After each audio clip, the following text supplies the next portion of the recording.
5 hours into a congressional hearing, one freshman lawmaker steps forward, not with evidence, not with questions, but with a story. A story about family life, about January 6, about Vietnam, and finally, about the destruction of democracy itself. But here's the question most people didn't ask while watching this exchange. Was this moment about accountability or about framing history before it's written? Let's slow this down and look at what's really happening beneath the words. What we're witnessing here is not a cross-examination. It's a closing argument delivered before a verdict exists. From the very beginning, the speaker positions himself carefully and strategically. He opens by emphasizing his freshman status and lack of seniority. This is not accidental. It frames him as an outsider, someone untouched by Washington groupthink, someone who listened quietly while others spoke. This creates an impression of humility and neutrality even before any claim is made. Then comes the personal narrative: 5 children, no cable television, Netflix, books. This is not filler, it's credibility scaffolding. The message is subtle but clear: I am not politically obsessed, I am a normal American. Only after establishing this identity does he begin laying out his political priors, and notably he includes statements designed to sound balanced. Biden won the election. January 6 was terrible. It was a riot, not an insurrection.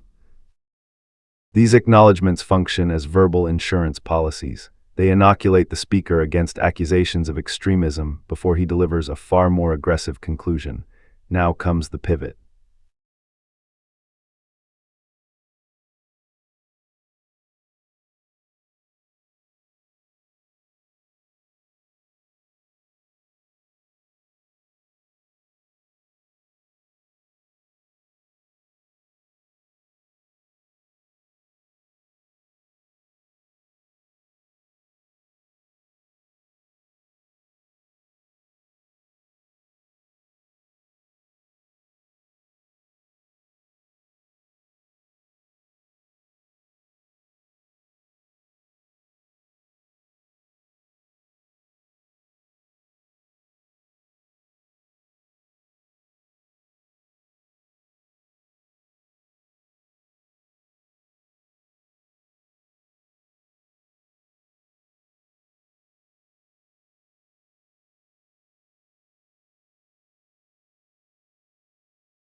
The January 6th committee is labeled partisan.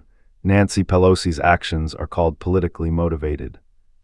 And from that point forward, the framework is set. Institutions failed first, therefore outcomes cannot be trusted. This is a powerful rhetorical move because it shifts the burden of proof. Rather than asking, did wrongdoing occur, the question becomes, was the investigation legitimate at all? Notice what's missing here: there is no discussion of evidence, no specific legal missteps cited, no statutes violated, no procedural rulings referenced. Instead, everything hinges on timing. Timing is framed as intent, intent is framed as corruption, and corruption is framed as existential threat. This is where the argument becomes emotional rather than legal. The speaker invokes the 250th anniversary of America, the Founding Fathers, and the fear of becoming a banana republic. These references elevate the stakes dramatically, but they also blur precision. The higher the rhetoric climbs, the less grounded it becomes. Then comes the final move, the Vietnam analogy. The story of Ben Tree, it became necessary to destroy the village in order to save it, is a devastating image. It's also a rhetorical weapon. By ending with this analogy, the speaker is no longer debating Jack Smith's actions. He is assigning historical guilt. The line, "Historians will remember your name," is not a question. It is a sentence already written. And that's the key detail many miss. This speech was never meant to persuade Jack Smith. It was meant to speak past him, to the audience, to voters, to future headlines.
This wasn't just a question asked in a hearing. It was a story told carefully, deliberately about who should be trusted and who should not. And whether you agree with it or not, it reminds us of something critical. In politics, how a story is told can matter just as much as whether it's true.